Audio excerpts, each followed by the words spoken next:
All right, guys, so let's talk about something that pros always talk about, but amateurs never do, or they don't seem to understand, and that is spin.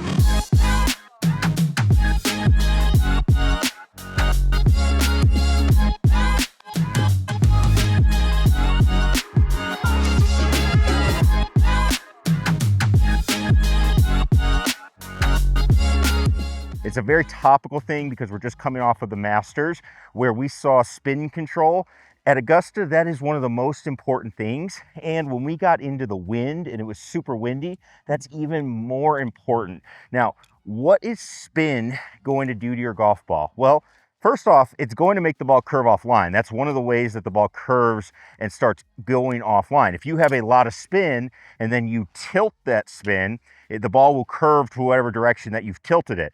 The other thing that happens, and we learn this when we start looking at tools like our trajectory optimizer, we start looking at spin will cause the golf ball to come up short. And we start getting into situations where spin will actually be the determining factor to if you're going to get that golf ball to the hole at all. It doesn't matter. You could hit any club, but if you spin it and launch it improperly, you will get the ball to come up short, especially when you're dealing with wind. All right. So first off, let's start understanding what spin is and how do we influence it as we're going through. Well, spin is going to be basically a couple of things. One, we need to create friction when we are hitting a golf ball. So when we're hitting a golf ball, what we got to do is we need to actually have a clean club face, a clean golf ball, and we need to make pretty good contact as we go. So just keep that in mind. That's a given of what we're going to talk about. Now, the other thing that we're looking at is there's kind of two factors that we look at when we go to hit a golf ball. One is going to be our angle of attack. Where are we going down into this golf ball or up, depending on what club you're hitting? The other thing we need to look at is our dynamic loft. What is the loft you are presenting with the golf club at impact? That is a very, very important thing. So let's say this orange stick is our angle of attack. So let's say with an iron we're hitting down, which you should. This yellow stick is going to be your loft, your dynamic loft. So you're going to have some sort of gap in between here. We call this spin loft. This gap is essentially spin. Okay, how wide this gap gets, the more that golf ball is going to spin. So if you're somebody that hits the ball and you do not get enough spin, you need to increase this gap. If you're getting too much spin, you need to close this gap. You need to do one or both things that are required to generate spin, which is you need to adjust your angle of attack or adjust the loft that you are putting into the golf ball. So let's just hit a shot here. I'm going to go ahead. I've got a 7-iron, and we are hitting into the wind. So again, very topical thing to be doing right now, especially coming off the Masters. So if I hit a shot here, let's go ahead and do this. Okay, hit it pretty good. See what we get with that one. So I've got a spin number 6162. That is the number we get with our 7-iron there. That's actually a pretty decent number. And again, if we go through our data, we're going to look for our angle of attack. I hit down on it 5.6, which I do like. And then let's go ahead and find our dynamic loft. And that was 28.8. So if you think about it with a 7-iron, you're going to be in the mid 30s, somewhere in there with your loft. So that's actually not too bad as far as what we need to do. But let's say I just wanted to increase that spin number. What are the two things that we can look at? Well, one, I can hit down on it more. Two, I can add loft. So I'm already hitting down on it a good amount, but what I want to do is actually try to add loft. So let's say I need to hit one and I need to go up really high and I want it to spin a ton and try to really stop one going into a green. Well, all I'm going to do is try and come down and actually throw this club a little bit, try to add some loft while I hit down on this golf ball. So to hit down on it, I just need to make sure I move forward to hit the golf ball. Okay, so try it. Okay, oh yeah, that ball's spinning. That thing's up in the air. Let's see, 75.81 on that spin. You can see here, let's go ahead, let's flip over to our optimizer.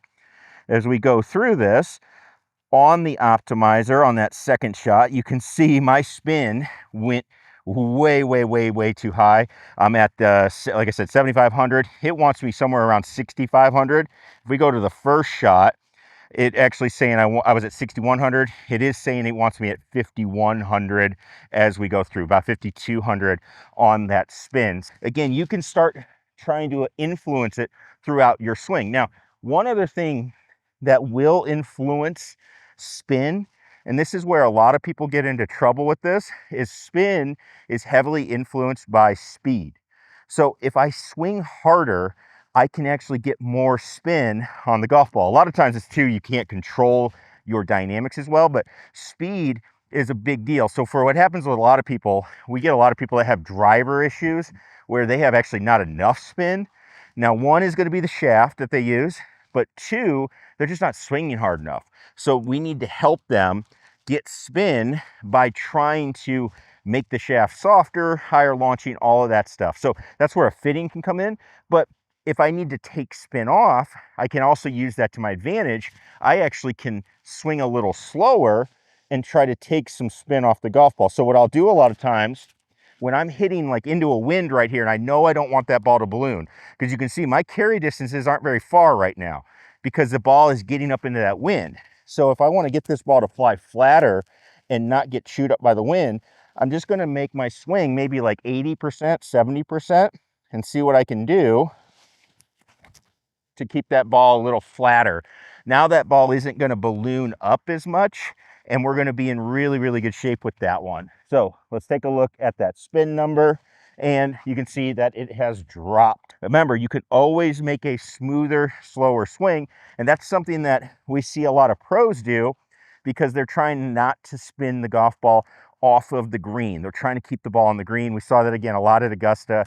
You just slow things down. Take an extra club, slow it down as you go. Now, guys, one thing I want to point out for people when we are hitting on mats, so I get a lot of questions with the Flight Scope Optimizer.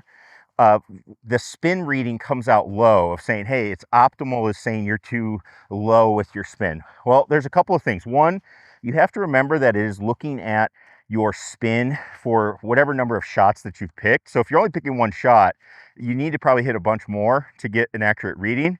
But the other thing then is you have to look at where you're hitting. So when we're hitting off mats, in theory, we should get more spin because the lie is perfect. We are going to make really, really clean contact, but we don't, because what happens is people don't hit down into the golf ball enough. And so their angle of attack actually comes out a little shallower. And so what's going to happen is when that happens, the optimizer is going to say, hey, you're not hitting down on it enough. You don't want to have a lot of spin because you're just going to send it up. If you have a lot of spin, you're going to send this thing up and then it's going to just float on you. So if you're somebody that's saying, hey, my optimizer is saying I got, 4,000 is the recommended spin, what I found is we're just not hitting down on the ball enough. And a lot of times that happens in mats, off of mats. We see that in fittings. We see that, when we take them from grass to into the mats. So it's just something that you want to, think about as you're going through. You have to pay attention to what it's telling you based on what you're doing as you're going. Now, it is a new technology too. Is there going to be some room for improvement? Most likely, that's also in there. But that is what I found as I go through. So let's just give you an example here. I'm going to hit 2 shots. One where I feel like I'm pretty sweepy on that golf ball. Okay. So that's the first one. Now I'm going to hit down on this one a little bit more. Really try to compress the ball. And there's our second one. Let's go ahead. Let's pull up the optimizer here and let's just go through those. I'm going to go to the first shot. You're going to see the spin optimal that it's giving me is 51.18. Again, that's a little bit low. It's not crazy low, but then 5,700 on that next shot as we're going through.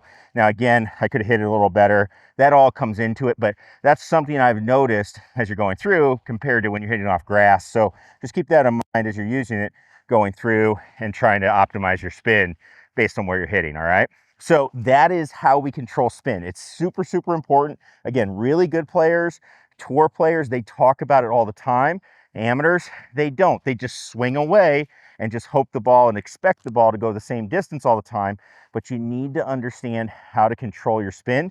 We talked about it with irons, but doing it with driver, that is also going to be very important. You're just taking the formula and applying it to hitting up, but it's something that you can do to really start understanding why your golf ball goes the distances it does and how you can improve your consistency as you're going through. So if you have any questions about it, leave those comments down below. I'm going to talk more about spin loft with the driver in this video here, so make sure you check that out, and we'll see you in the next one. Peace.